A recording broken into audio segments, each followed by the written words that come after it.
समझना है मर्म। एक तरुण तपस्वी ने छेड़ा, एक तरुण तपस्वी ने छेड़ा अभियान अहिंसा का। जगव्यापी हो, जगव्यापी हो आह्वान अहिंसा का। यही मुनिवर की कामना, यही गुरुवर की भावना। अहिंसा महाकुंभ से धर्म की हो प्रभावना। यही मुनिवर की कामना, यही गुरुवर की भावना। अहिंसा महाकुंभ से धर्म की हो प्रभावना। और मुझे भी लोगों के प्रश्नों के जवाब देने में बड़ा आनंद आता है। हर रोज की तरह आज भी एक नौजवान ने एक प्रश्न पूछा है। मुझे सभी प्रश्न अच्छे लगते हैं, बशर्ते कि वो प्राणों से पूछे गए हों, वो दिल से पूछे गए हों। जो प्रश्न दिमाग से पूछे जाते हैं उन प्रश्नों का कोई मूल्य नहीं होता है। दिमाग से पूछे गए प्रश्न शैतान के प्रश्न होते हैं, हृदय से पूछे गए प्रश्न भगवान के प्रश्न होते हैं, इंसान के प्रश्न होते हैं। एक नौजवान ने पूछा है, मुनिश्री बचपन में सबसे अच्छा क्या लगता है, जवानी में सबसे अच्छा क्या लगता है, बुढ़ापे में सबसे अच्छा क्या लगता है, और मौत के समय सबसे अच्छा क्या लगता है। एक प्रश्न में 4 प्रश्न। पूछने वाला बहुत चतुर और चालाक लगता है। एक प्रश्न पूछने की स्वीकृति दी गई थी, मगर एक प्रश्न में उसने 4 प्रश्न पूछ लिए। अब पूछ लिए तो जवाब तो देना पड़ेगा ना। बचपन में सबसे अच्छा क्या लगता है, जवानी में सबसे अच्छा क्या लगता है, बुढ़ापे में सबसे अच्छा क्या लगता है, और मौत के समय सबसे अच्छा क्या लगता है।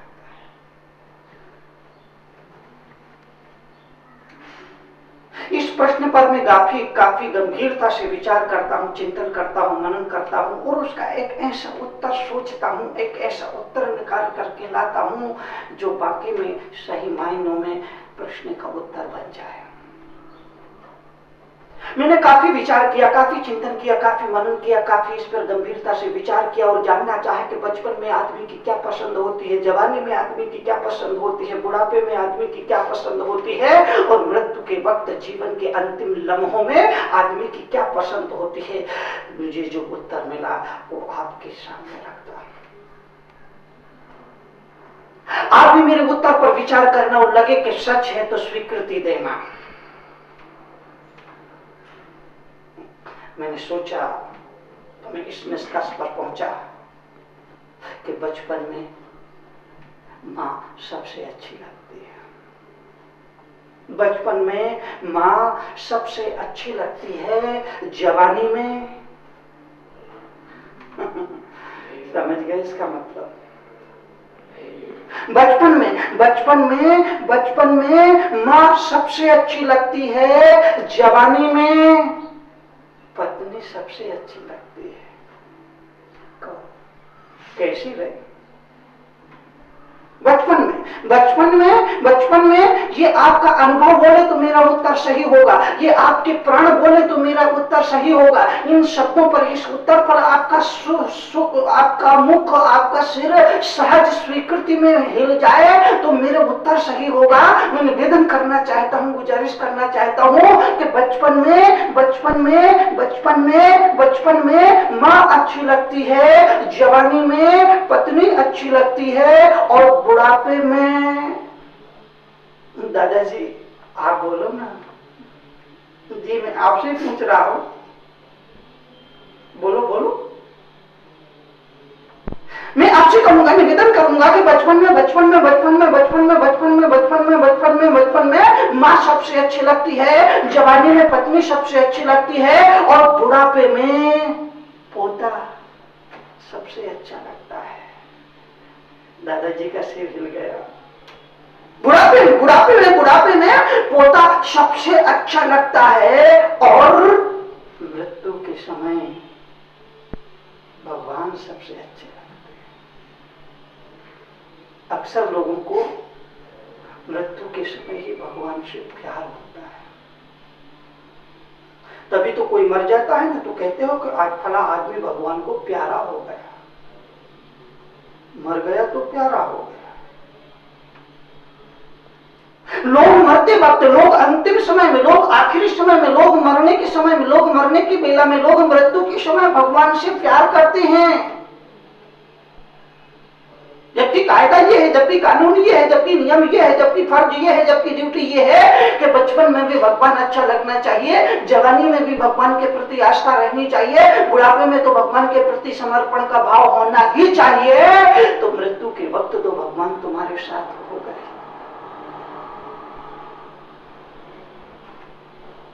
लेकिन बचपना में माँ अच्छी लगती है, जवानी में बीवी अच्छी लगती है, बुढ़ापे में पोता अच्छा लगता है और जीवन के आखिरी वक्त में भगवान की याद आती है, धर्म ध्यान याद आता है।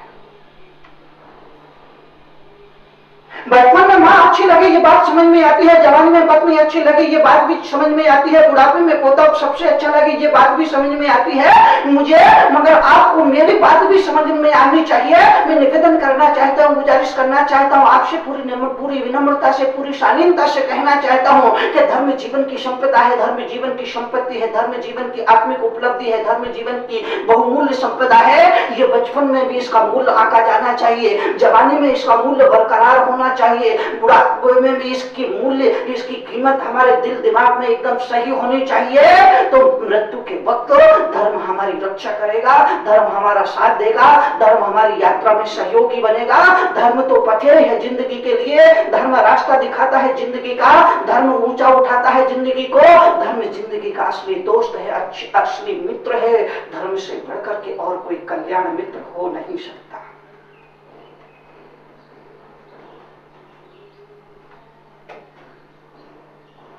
इसलिए धर्म की आराधना करो। हलवाई का काम करोगे तो कपड़े तो काले होंगे, हलवाई का काम करोगे, हलवाई का काम करोगे तो कपड़े तो काले होंगे ही। संसार की कोठरी में जाकर के, काजल की कोठरी में जाकर के दाग लगता ही है।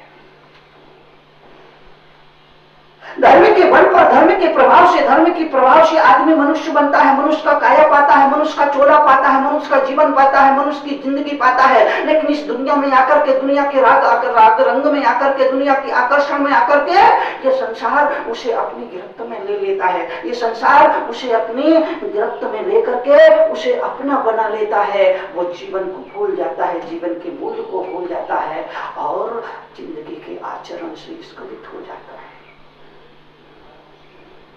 मुनि तरुण सागर जैसे लोगों का ये वक्तव्य आपको याद रखना होगा कि जिंदगी में कीमत आचरण की होती है, जिंदगी में बोलने की कोई कीमत नहीं। मैं जो बोलता हूं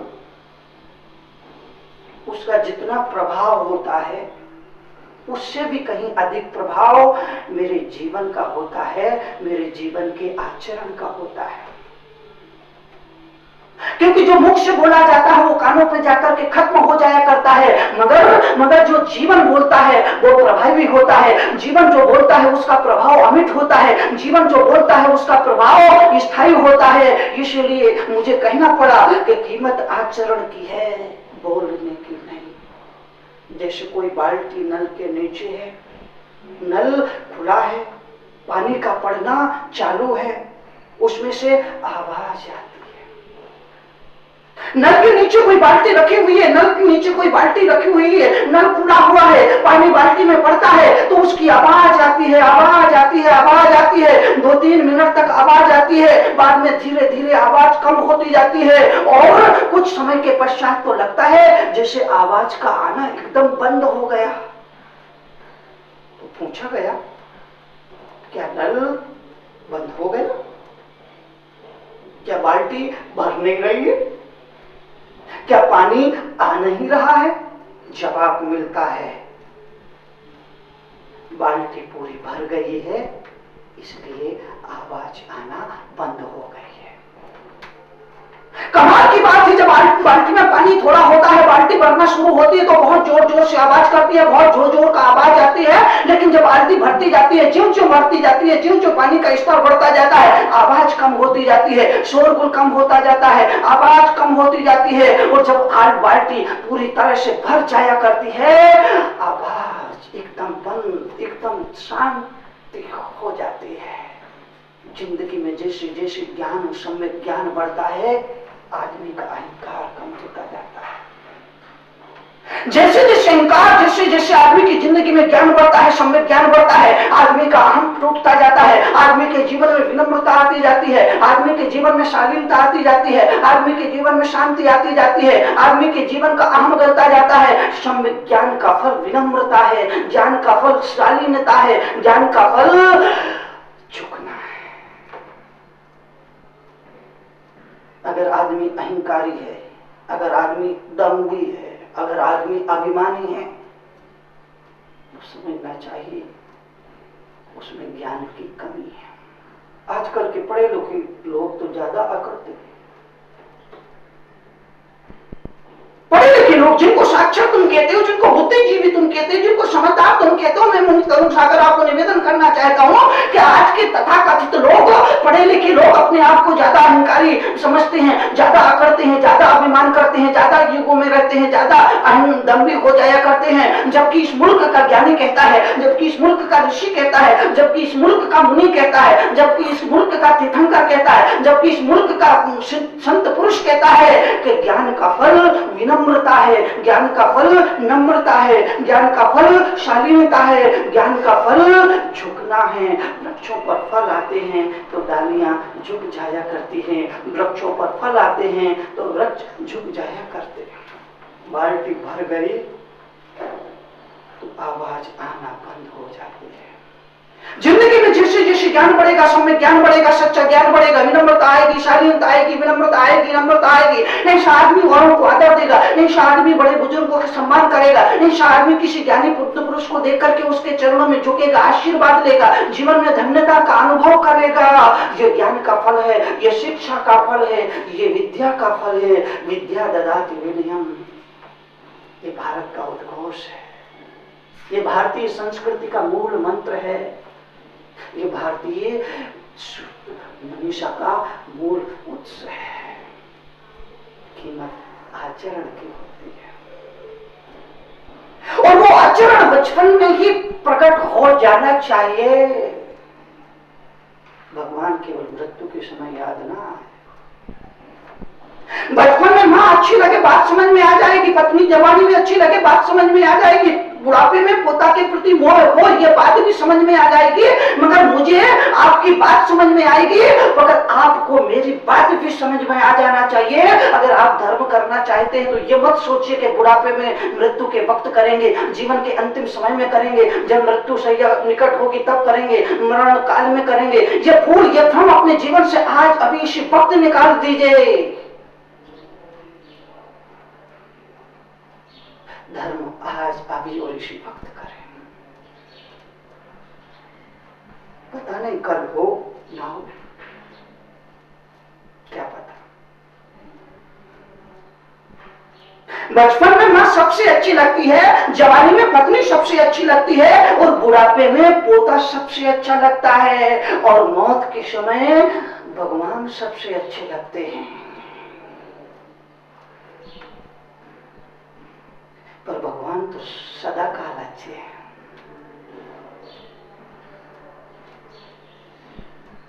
बचपन में भी भगवान से प्यार होना चाहिए, उसके प्रति श्रद्धा और समर्पण होना चाहिए, जवानी में भी प्यार होना चाहिए, उसके प्रति श्रद्धा और समर्पण होना चाहिए, और बुढ़ापे के समय तो एकमात्र भगवान ही आपका आश्रय है, एकमात्र भगवान ही आपका रक्षक है, एकमात्र भगवान ही आपका सहारा है। हम में से कुछ लोग ये सोचते हैं धर्म बुढ़ापे में, तीर्थ यात्रा बुढ़ापे में, संत मुनियों के प्रवचन सुनना है तो बुढ़ापे में, पूजा पाठ करना है तो बुढ़ापे में, तप और जप करना है तो बुढ़ापे में। और अभी तो खाओ पियो मौज करो। आज के युवा की ये मान्यता है, आज के युवा का ये सोच है, आज के युवा की ये थिंकिंग है, आज के युवा की ये धारणा है कि जवानी जवानी खेल कूद में निकल जानी चाहिए, बचपना खेल कूद में निकल जाना चाहिए, जवानी आराम में निकल जाना चाहिए, और जब जीवन का आखिरी समय आए, बुढ़ापा या मृत्यु के समय, तब जब करो, तब करो, जब पूजा पाठ व्रत नियम उपवास ये वो फला दिखाना, संत मुनि की सेवा, प्रवचन, तीर्थ यात्रा, मंदिर जाना, स्वाध्याय करना, ये सब कुछ बुढ़ापे में। तरुण सागर आपको बहुत विनम्रता और शालीनता से कहना चाहते हैं, क्या ये जरूरी है कि तुम बुढ़ापे तक जिंदा रहोगे? क्या जवान आदमी इस मुल्क में मरता नहीं है? क्या किसी बच्चे का इस मुल्क में मरण होना बंद हो गया है? अरे मौत तो किसी को भी आ सकती है। मौत छोटे बड़े का भेद नहीं करती है, वो मौत कभी भी आ सकती है, किसी को भी आ सकती है। कई बार ऐसा होता है कि बूढ़ा बाप बैठा रहता है और जवान बेटे को कंधे देना पड़ता है। अगर आप जानना चाहते हैं जीवन का व्यवहारिक ज्ञान, चाहते हैं अपने जीवन में परिवर्तन, तो पढ़िए जीवन के व्यवहारिक ज्ञान से रूबरू कराती विश्व में कड़वे प्रवचनों के लिए विख्यात क्रांतिकारी राष्ट्र संत मुनि श्री 108 तरुण सागर जी महाराज की बहुचर्चित पुस्तक कड़वे प्रवचन, जिसका नाम दर्ज है Guinness book of world records में, 14 भाषाओं में, जिसकी अब तक 7 लाख प्रतियां प्रकाशित हो चुकी हैं। देश के सभी AH व्हीलर के रेलवे बुक स्टॉल्स पर उपलब्ध कड़वे प्रवचन के 8 भागों का पूरा सेट मात्र 1200 रुपए में, एवं कोई भी एक भाग मात्र 150 रुपए में, पोस्टिंग एवं हैंडलिंग चार्जेस एक्स्ट्रा। मंगवाने के लिए आज ही संपर्क करें 196 सेक्टर 18 फरीदाबाद हरियाणा। संपर्क सूत्र 0129 226254 098 2490 ईमेल ahimsamahakumbh108@gmail.com। क्रांतिकारी राष्ट्र संत मुनि श्री तरुण सागर जी महाराज के क्रांतिकारी विचारों को जानने व समझने के लिए घर बैठे ही मंगवाएं अहिंसा महाकुंभ पत्रिका और मुनिश्री के विचारों को पढ़कर सुधारें अपना जीवन। अहिंसा महाकुंभ पत्रिका की आजीवन सदस्यता प्राप्त करें मात्र 2100 रुपए में। आज ही संपर्क करें अहिंसा महाकुंभ पत्रिका 196 सेक्टर 18 फरीदाबाद हरियाणा। संपर्क सूत्र 0129 226254 09810724900।